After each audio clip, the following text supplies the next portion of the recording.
What's up guys, my name is Andre and welcome to a new video. I feel that I have to say something of why I have been absent for over a month, and this is one of the reasons. This is a 2019 Honda CG 160 fan, and this is my new work bike. Fuel injected, flex fuel. It's running on pure ethanol right now, and the reason why I have this huge carrying box on the tail of the bike is because I am a delivery boy. Because here in Brazil, lane splitting is legal, and so it is a lot faster and cheaper to send things through motorcycle.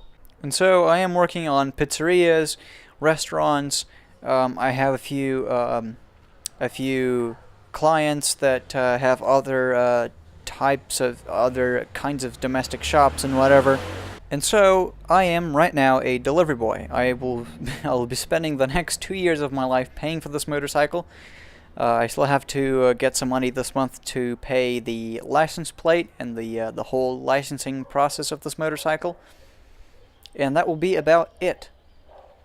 Now, as an amateur mechanic, this engine actually interests me a lot because, first, it's an overhead cam engine, and second, the valve lifters are the valve lifters have bearings on them. The part of the valve lifters that follow the cams actually have bearings on them, and the shaft of the valve lifter, or the axle of the valve lifter, also has a bearing. So the valve train of this engine is extremely efficient, very low friction, and unfortunately the side effect of that, of you know, 4 additional bearings on the head, is that the valve train of this engine is actually very noisy.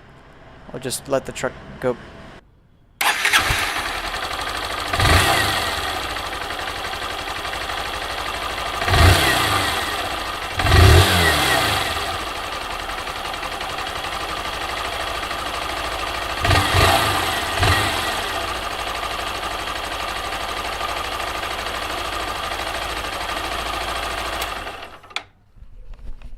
So that's one of the side effects of having 4 additional bearings on the cylinder head as compared to a normal engine, or even as compared to the other engine that I had, the other Honda CG that I had, which I sold to a friend of mine that actually works with me at one of the pizzerias.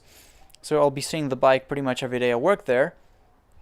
Right now this bike is running on pure ethanol. It is a flex fuel injected bike. You know, racing style, gas tank cap, which I actually like a lot. Front disc brake, drum brake at the on the rear. It is electric start only, no kickstart. And this is one of the many reasons that I actually like Brazil, because the motorcycle community here is a lot more diverse, a lot more interesting, if I do say myself, because here a lot of things are delivered by motorcycle. Pizza, mail, like almost everything you could ever think of is delivered by motorcycle. In fact, we have over 22 million Honda CGs in Brazil.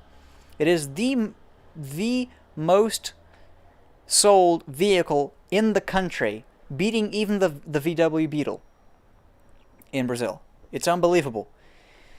So I actually quite like this bike. It is a little bit less nimble than the old bike that I had. For some odd reason, I have absolutely no idea why. While the other one I could filter traffic with relative ease, this bike is a little bit heavier. So when I try to avoid something, sorry about that. When I try to avoid something, the bike just goes and it goes. Right? I can't actually control it as well as I could the other bike for some reason. But again, top speed on one of these is 82 miles an hour. It actually hits the rev limiter at 82 miles an hour, which that means if you worked on the final drive ratio, you could extract a little bit more.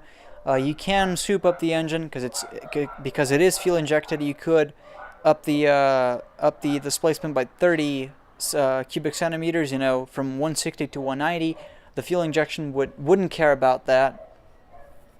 And other than that, this is the reason that I haven't been recording a whole lot of videos, together with the fact that I'm not really using my computer anymore that much because I've been working my ass off to pay the shit.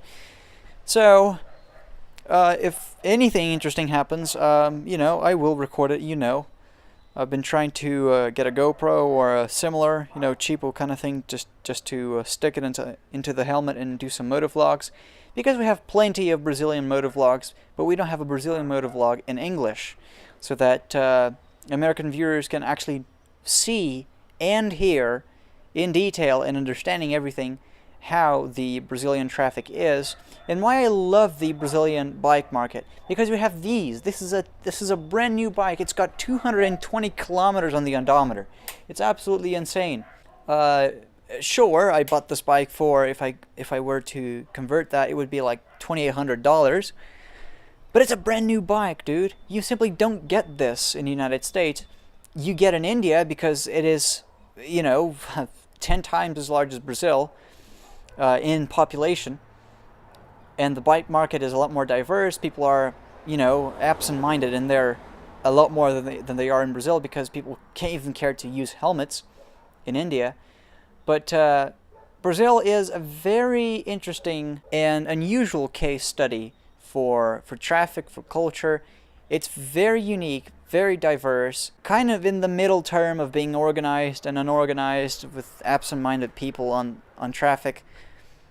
But I hope that by the end of this year, or by the end of the next year, I can have some cash to visit the United States, because I have a couple friends over there that I want to pay a visit, just to see how the country is.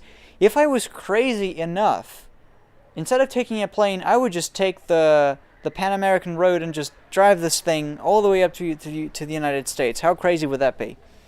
Anyway, I hope you guys enjoyed this video, and I'll see you guys next time. Take care.